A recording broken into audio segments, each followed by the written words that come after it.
Vamos a iniciar, muchachos, entonces, con nuestra última unidad del curso. Eh, en esta ocasión, muchachos, yo tenía pensado que ya no hiciéramos actividad y se dedicaran a la solución nada más de su guía de estudios, pero eh, todavía nos queda el siguiente sábado.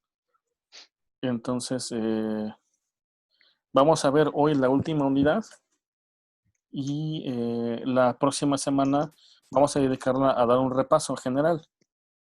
¿Sale? No podemos dar un repaso de las 7 unidades, pero sí podemos resolver algunas dudas de las unidades que más les cuesten trabajo. ¿Sale? Y les paso entonces la guía para, para ese último sábado.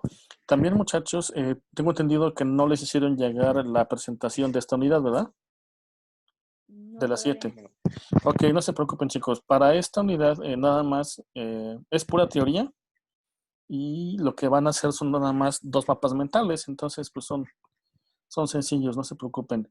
Y ustedes no tienen ninguna actividad atrasada. Ajá, nada más de la última actividad, o sea, todas me han entregado bien, bien, bien, salvo la última, tuvieron un error en uno de los problemas, ¿sale? Pero pues no les bajó mucho calificación, entonces no hay ningún problema. Yo espero que la siguiente actividad, la última, pues son mapas mentales, la entreguen bien y no hay ningún problema. Lo que sí, muchachos, es de que les recuerdo, déjenme compartirles esta ventanita.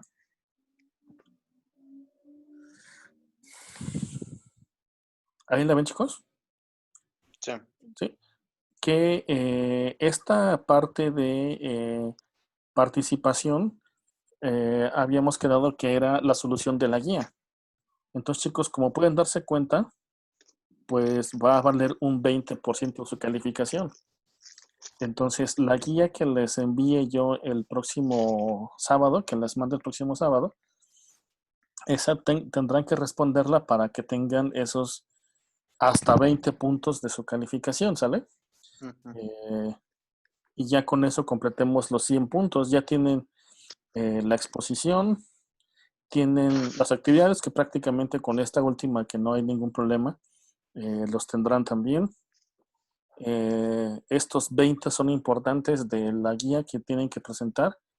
Y bueno, ya dependerá de ustedes en el examen final cómo salgan. Que también yo todavía no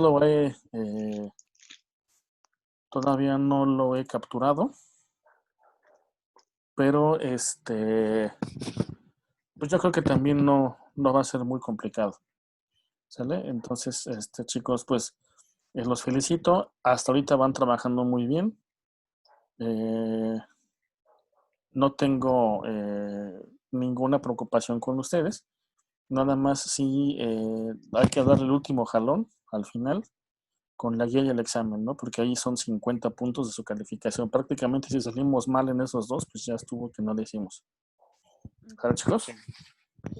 Entonces vamos a iniciar con nuestra última. Bueno, les voy también a compartir este. Hasta ahorita, muchachos, ustedes tienen de promedio 9.25 los dos. ¿Sale? Nada más este, este promedio. Recuerden que nada más es un porcentaje de 30 puntos de su calificación. ¿Sale? La guía cuenta otro 20, el examen final otros 30 y su exposición, que esos ya tienen los puntos ya ganados. Entonces, chicos, como pueden ver, pues ya la llevan de gane. Ya nada más es darle un último empujón al final y con eso la libramos. Entonces, vamos a iniciar entonces con nuestra sesión de hoy, que, chicos, corresponde a estimación y muestreo. Ajá, estimación, muchachos, que se refiere no a que estimes a alguien, sino a que estimes más o menos en dónde caerá tu valor aproximado. Ajá, este, esta estimación puede ser de dos formas. puedes estimarlo de forma puntual, es decir, dar un valor específico, de qué lo estás esperando, o puedes dar también un intervalo para decir, bueno, yo siento que va a caer entre este y este valor. Por ejemplo, yo si abordo un taxi aquí en cualquier parte de la ciudad, más o menos estimo cuánto me debe de cobrar hacia dónde voy. Y más o menos se establece un intervalo. A ver, yo voy a ir del centro y voy a ir al Seguro Social que está en Plan de Ayala. Entonces me debe de cobrar más o menos entre 40 y 50 pesos, por decir algo, ¿no? Y entonces ya estás estableciendo ese intervalo. Estás dando un cierto colchón en el que dices, entre este y este valor va a caer lo que yo estoy pensando que va a suceder. Si fuera una estimación exacta, puntual, tú dirías, bueno, yo creo que me va a cobrar 50 pesos, ¿sale? Y obviamente es más probable que le atines cuando estableces un intervalo que cuando dices puntualmente qué va a suceder. ¿Sale, chicos? Eso es a lo que se refiere con una estimación. Entonces, iniciamos. Como concepto de estimación, muchachos, dice, en inferencia estadística se llama estimación al conjunto de técnicas que permiten dar un valor aproximado de un parámetro de una población a partir de los datos proporcionados por una muestra. Esto, muchachos, recuerden que ya hicimos el muestreo, ya determinamos todos los valores necesarios, como medias, medianas, desviaciones, cálculos de probabilidad y al final hacemos de todo eso alguna inferencia. Y obviamente basados ya en nuestros resultados. Y entonces ese valor aproximado que tú puedas establecer a través de esa inferencia, pues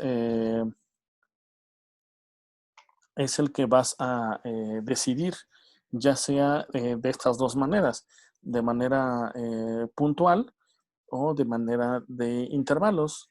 Esa estimación que tú vas a hacer una vez que ya hiciste todo el análisis de la información, toda la parte de cálculo de esa información, de los datos estadísticos, y haces una inferencia dando un valor aproximado, eso lo puedes dar de una manera puntual o de una manera a través de intervalos. En donde la manera puntual o la estimación puntual, pues es un solo número que se utiliza para estimar el parámetro desconocido, es decir, el que vas a calcular apenas.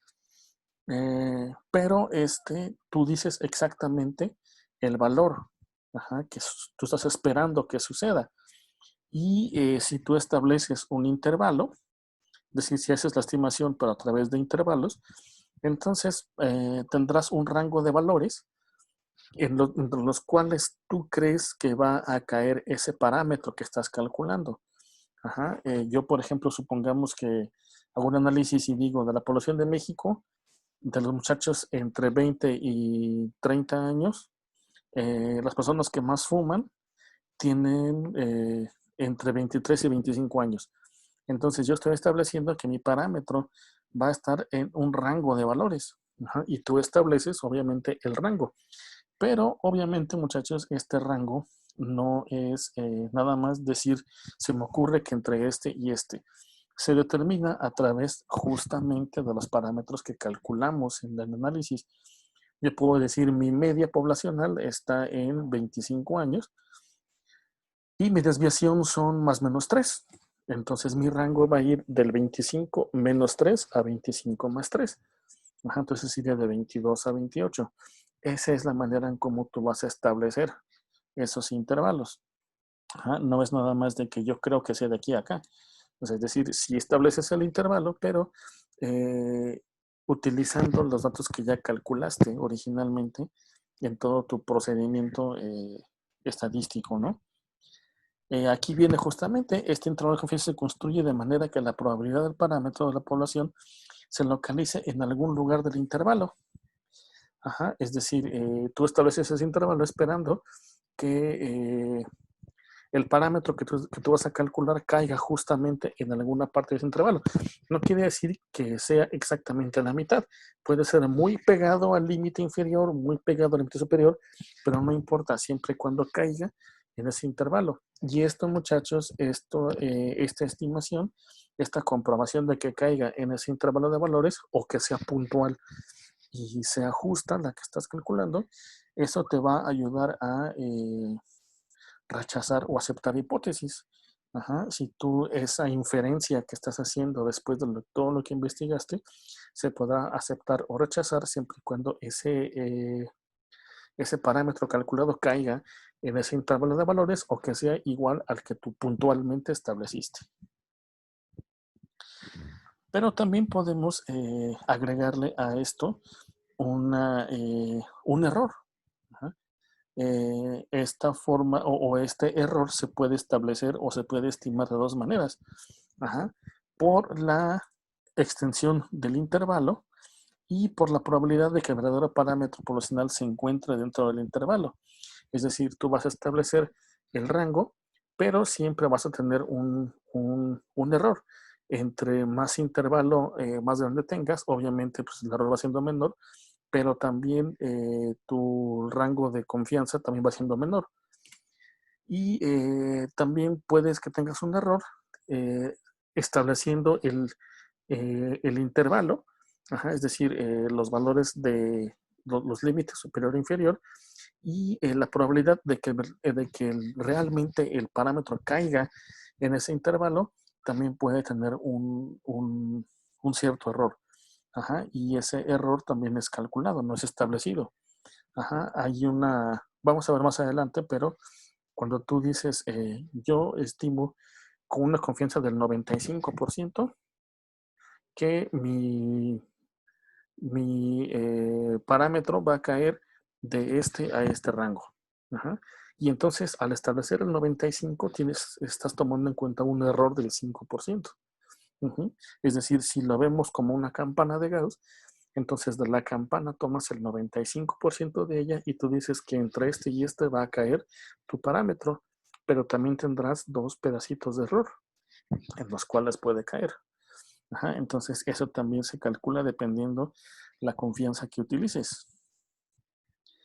También, chicos, tenemos justamente para hacer una estimación, se utiliza un estimador. Ajá, el estimador normalmente es uno de los parámetros que calculamos dentro de todo el análisis estadístico, que puede ser, por ejemplo, la media o la desviación estándar. Cualquier estadístico de la muestra que se utilice para estimar un parámetro poblacional se conoce como estimador.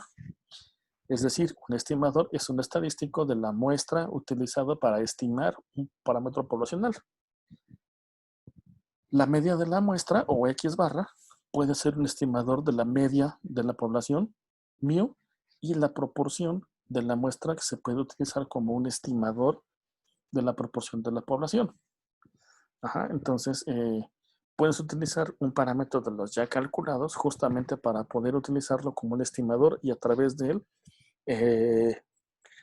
calcular tu intervalo, ajá, en el cual vas a decir que va a caer tu parámetro estimado. Aquí, chicos, tenemos una tablita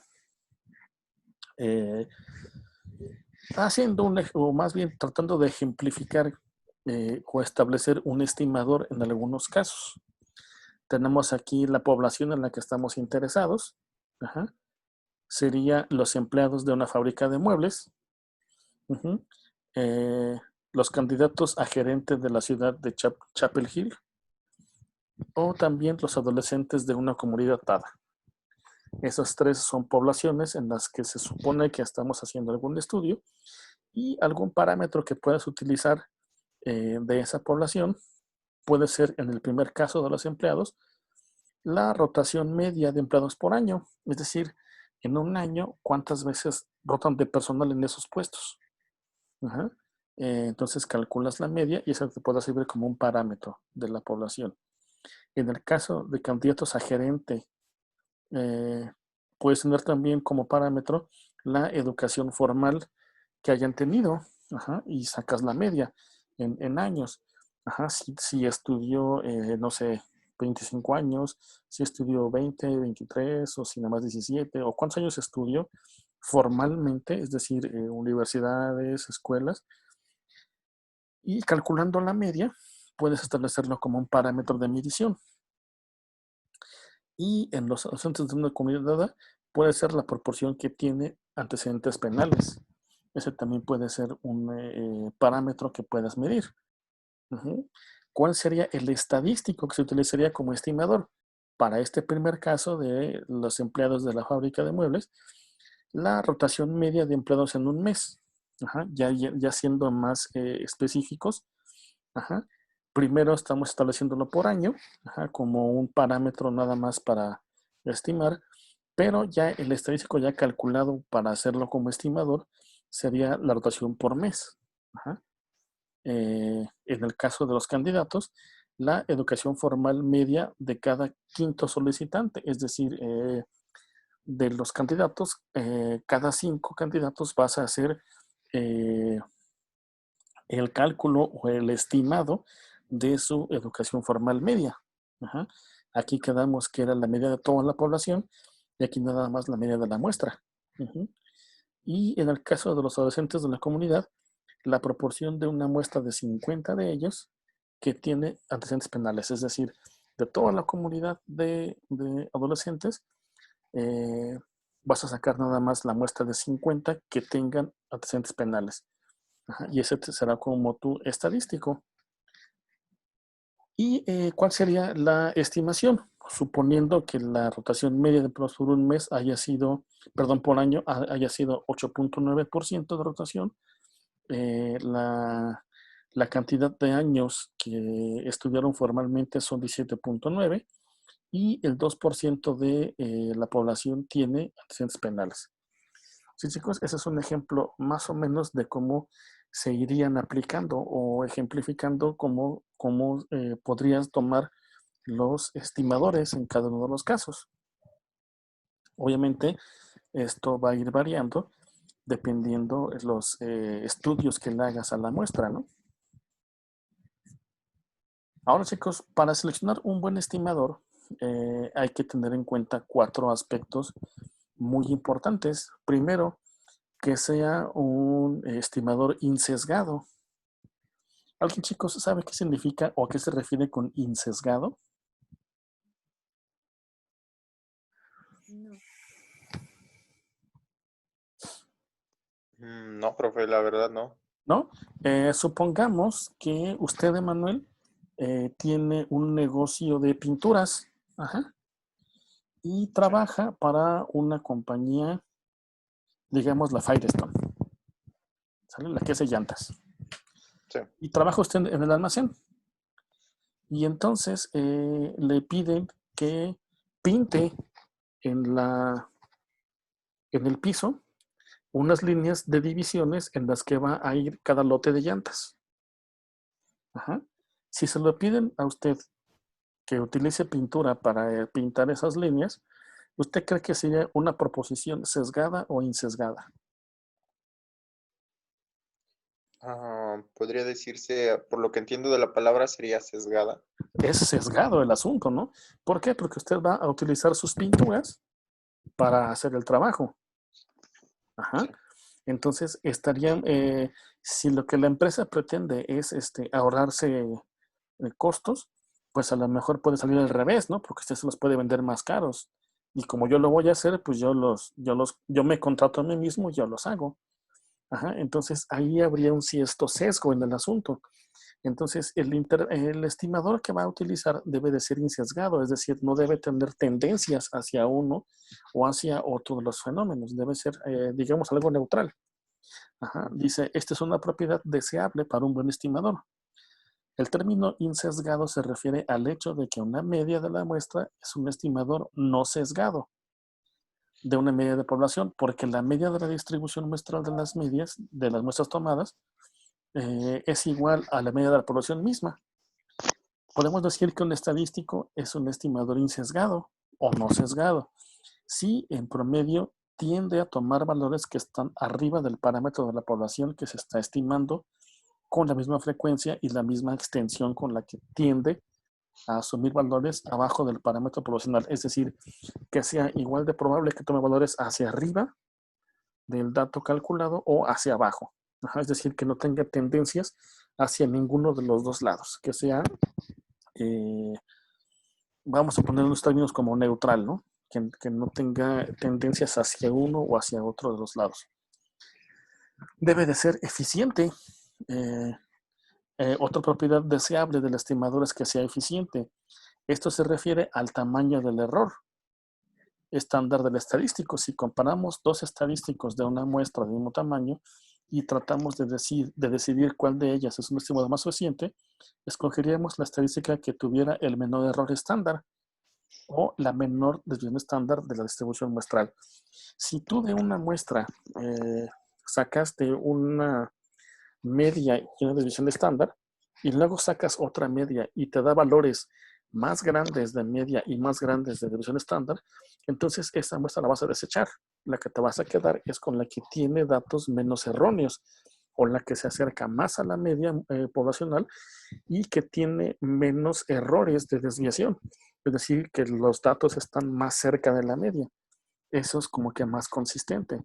Eso le da más eficiencia a los datos calculados y lo que se pretende es de que el estimador tenga la menor desviación posible, es decir, que sea lo más cercano a la media muestral, por lo que dice el primero de los puntos, que la media de las medias poblacionales es igual a la media total de la población, o que tienda por lo menos a eso. Y chicos, si ustedes recuerdan, eso es lo que se requiere para utilizar una distribución normal. Que con datos muy grandes tendemos o se tiene esa tendencia a que la media de las medias de las muestras sea la misma que la media poblacional. Y eso es lo que nos daría la eficiencia de ese estimador. Que sea consistente. Una estadística es un estimador consistente de un parámetro de población si al aumentar el tamaño de la muestra se tiene casi la certeza de que el valor de la estadística se aproxima bastante al valor del parámetro poblacional. Si un estimador es consistente, se vuelve más confiable al tener tamaños de muestra más grandes. Si tú ya calculaste tu estadístico, el que haya sido, y al aumentar la muestra, pueden suceder dos cosas. Primero, que la varianza o la desviación que tengan contra la media crezca. O la segunda es que justamente con el aumento de la muestra, las mediciones o la desviación disminuya, se acerca más a la media. Entonces, si al aumentar la muestra, la desviación se hace más grande, entonces quiere decir que no es consistente, porque entre más la vayas agregando, más se van a ir desviando. Por el contrario, si al agregarle datos a la muestra o al hacer más grande la muestra, estas desviaciones van disminuyendo o se van acercando hacia la media, entonces tu estadístico o tu estimador es confiable, es consistente. Y que tenga suficiencia. Un estimador es suficiente si utiliza tanta información de la muestra que ningún otro estimador puede extraer información adicional acerca del parámetro de la población que se esté estimando. ¿A qué se refiere, chicos, con suficiente? Que el estadístico te puede dar información acerca de muchas cosas que estés estudiando. Por ejemplo, chicos, no sé si les había comentado, pero por ejemplo, yo cuando hice mi tesis de maestría de educación, yo utilicé algunos estadísticos ya calculados. Es decir, yo no los calculé, ya los había calculado el INEGI. Y había un dato promedio, una media poblacional, perdón, de el porcentaje de alumnos que salen de secundaria y entran a la prepa.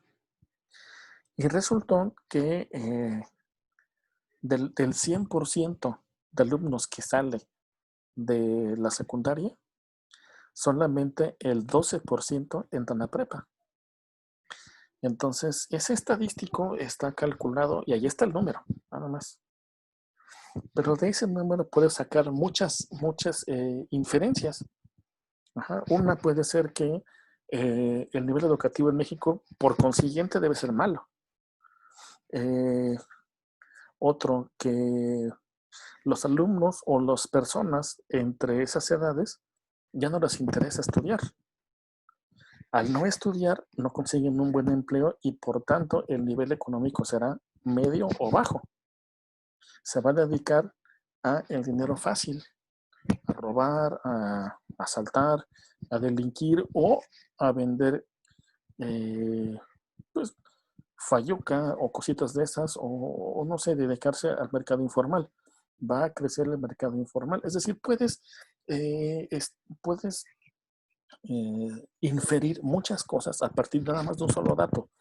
Entonces, si ese estimador te da tanta información como tú necesites, le da suficiencia a ese estimador. Si ese estimador nada más te permite concluir de él una o dos cosas o tres cositas, pues es bueno, pero no es suficiente. Te tiene que dar más información acerca de lo que estés investigando. Entonces, esto es lo que debe de cumplir un estimador para poder seleccionarlo. Es decir, tú debes tomar en cuenta estas 4 cosas para poder utilizar esa medida como un estimador. Y chicos, entonces, retomando los estimadores puntuales y por intervalos, las estimaciones puntuales nos dice que la media de la muestra es el mejor estimador de la media poblacional. Ajá. Es insesgado, es consistente, es el más eficiente de ellos y siempre y cuando la muestra sea suficientemente grande, entonces también será, ¿cuál era el último? Suficiente. ¿Saben, chicos? Entonces, en el caso de las estimaciones puntuales, la media es la que nos pueda ayudar a establecer como, como un estimador. Ajá. También, muchachos, se puede utilizar la varianza. Ajá. También sabemos, chicos, que si conocemos la media, entonces también podemos calcular una varianza, en cuyo caso también nos podría servir como un estimador puntual. Ajá. Pero aquí, muchachos, nada más, como es puntual y es un solo valor, puedes nada más establecer o la media o la desviación como estimador. Ajá. En el caso de los intervalos, entonces tendrías que utilizar ambos mediciones. Ajá. Primero la media y más o menos una desviación o un sigma para establecer los intervalos en los cuales vas a decir que va a caer tu,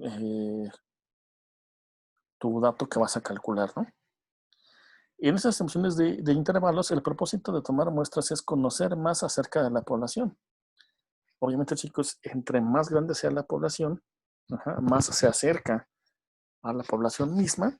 Es decir, si tú tienes 1000 personas y tu muestra original es de 100 y luego le agregas a 200, a 500, entonces te vas acercando más a la población misma, entonces va siendo más confiable tu medición.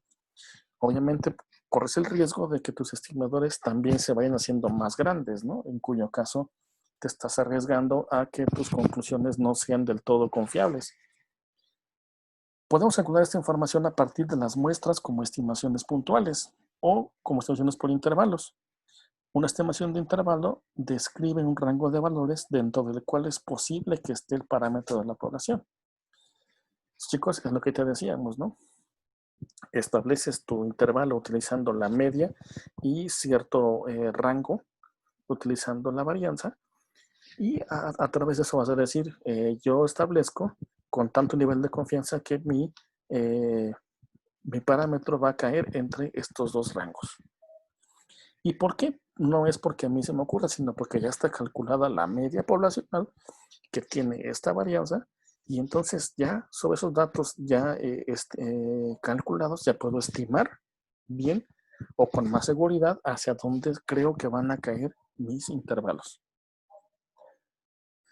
Y que, chicos, un ejemplo. Dice, suponga que el director de estudios de mercado de una fábrica de refacciones automotrices necesita hacer una estimación de la vida promedio de las baterías para automóvil que produce su compañía. Seleccionamos una muestra aleatoria de 200 baterías. Registramos el nombre y dirección de los propietarios de los automóviles. Como están en los registros de ventas y entrevistamos a estas personas con respecto a la duración de la batería de su automóvil, nuestra muestra de 200 usuarios tiene una vida media de las baterías de 36 meses. Es decir, ya hiciste el estudio de esas 200 personas y resultó que las baterías tienen una vida útil en la media de todos de 36 meses. Si utilizamos la estimación puntual de la media de la muestra, es decir, de X barra, como el mejor estimador de la media poblacional mío, informaríamos que la vida media de las baterías de las empresas tiene 36 meses. Nada más usando la media, que es lo que hace rato veíamos, que es el mejor estimador puntual que puedes tener. Entonces, le dirías al gerente, ¿sabes qué? Al director, ¿sabes qué? La vida media de tus baterías es de 36 meses. Ahí, chicos, fíjense que estamos diciendo exactamente una cantidad. Estás estimando puntualmente una cantidad. Pero el director también pide una conclusión acerca de la incertidumbre que acompañará a esta estimación. Es decir, una afirmación acerca del intervalo dentro del cual es probable que esté la media de la población desconocida. Para proporcionar esta información necesitamos encontrar el error estándar de la media. Entonces, nuestro tamaño de la muestra de 200 baterías es suficientemente grande para poder aplicar el teorema del límite central, que es lo que vimos la clase pasada. Para medir la extensión o dispersión de nuestra distribución de medias muestrales, podemos utilizar la siguiente fórmula. Y esto, chicos, si ustedes recuerdan, es lo que utilizamos para calcular la desviación muestral, que dividíamos entre la raíz de 100. No sé si ustedes recuerdan. Y esa desviación entre la raíz de la población ya nos daba la desviación típica, pero nada más de la población. ¿Sale? Supongo que ya se estimó la desviación estándar de la población de baterías y se informó que es de 10 meses. Ajá. Y entonces con esta desviación estándar podemos calcular el error. Y entonces dividimos la desviación estándar que habíamos sacado, que es de 10 meses, entre la raíz de la muestra, que son 200 baterías. Y entonces eso nos da 10 entre 14.14, 707 meses. Ahora podemos informar al director que nuestra estimación de la vida útil de las baterías de la compañía es 36 meses y que el error estándar que acompaña a esa estimación es de 0.707. En otras palabras, la vida útil real para todas las baterías puede estar en alguna parte de la estimación del intervalo comprendida entre los 36 meses menos 707, que serían 35.293, y los 36 meses más el 707, que sería 36.707 meses. Entonces, chicos, ahí fíjense cómo estás utilizando para establecer el rango las dos cosas, la media y más o menos una desviación. Ajá. Pero aquí, chicos, nada más estamos utilizando una desviación. Es decir, una vez el valor que sacamos de la varianza muestral. Ajá. Esto es útil, pero no es suficiente información para el director. Necesitamos calcular la posibilidad de que la duración real de las baterías esté en este intervalo o en otros intervalos de diferentes anchos que podemos coger. Más menos 2 sigmas, más menos 3 sigmas o según tú las que quieras agregarle. Ajá, si le agregas más menos 2 sigmas, es decir que vas a multiplicar este valor por 2 y le vas a sumar y a restar a la media, a 36, menos 2 veces lo que te dio de la desviación y más 2 veces lo que te dio la desviación. Si utilizas 3 desviaciones, entonces sería la media, 36 meses, menos el valor de la desviación por 3 y más el valor de la desviación por 3, es decir, estás haciendo más ancho el rango. ¿Pero, chicos? Para esto, muchachos, para poder, una vez que tienes tus intervalos ya calculados, también puedes utilizar lo que es un intervalo de confianza. En estadística, la probabilidad que asociamos con una estimación de intervalos se conoce como nivel de confianza. Esta probabilidad indica qué tanta confianza tenemos de que la estimación del intervalo incluya al parámetro de la población. Una probabilidad más alta implica una mayor confianza. En la estimación, los niveles de confianza que se utilizan con más frecuencia son 90%, 95% y 99%. Pero somos libres de aplicar cualquier nivel de confianza.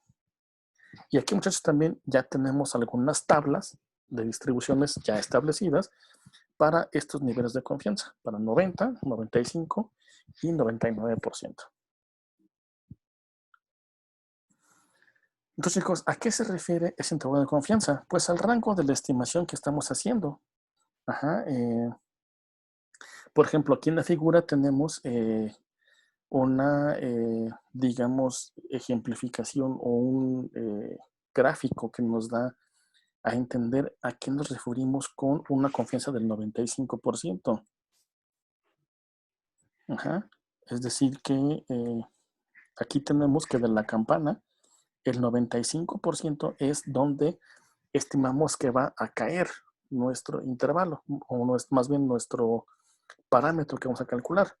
Si utilizas un 99%, entonces estás ampliando todavía más hacia acá este rango y más hacia acá este rango. Es decir, vas a utilizar del 100 de la campana el 99%. Y si estimas con un 90, entonces estos intervalos deben reducirse más y solamente de la campana estarás utilizando el 90% y estarás dejando 10% para el error. ¿Sale? Aquí dejas un error más pequeño, 2.5 y 2.5, porque tienes 95 de confianza y 5 de error. Pero el 5 de error se va a distribuir normalmente en dos pedacitos, las dos partes de la campana, las dos colas, tanto la izquierda como la derecha. Y entonces aquí tendrás la mitad del error y aquí la otra mitad del error. Aquí también tienes el 90 de confianza y tu error es del 10. Entonces sería el 5% de esta cola y el 5% en esta cola. ¿Sabes, chicos? Si informamos que tenemos el 90% de confianza de que la media de la población de ingresos de las personas que viven en una comunidad está entre 8,000 y 24,000 pesos, entonces el rango será de 8,000 a 24,000. Ese es nuestro intervalo de confianza. A menudo, sin embargo, déjenme quitar esto de aquí que está estorbando. Ya. Expresamos el intervalo de confianza en términos de errores estándar, más que con valores numéricos. Así expresaremos los intervalos de confianza de esta forma. La media más menos una cantidad de desviaciones. En donde la media más este sigma es el límite superior del intervalo de confianza y x menos este sigma será el límite inferior.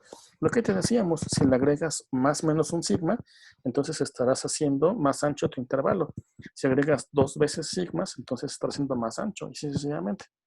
De manera que ese más menos ese sigma será, en el caso del límite inferior, la media menos ese valor y el superior será la media más ese valor. A ver, chicos, ya se está terminando el tiempo de esta sesión. Voy a pararle aquí y ahorita les mando el link para una segunda parte para terminar nada más lo que corresponde al muestreo. ¿Saben, chicos? Sí, está bien. Entonces no me despido, nos vemos ahorita. Les mando por WhatsApp el link, ¿sale? Sí. No se vayan a ir.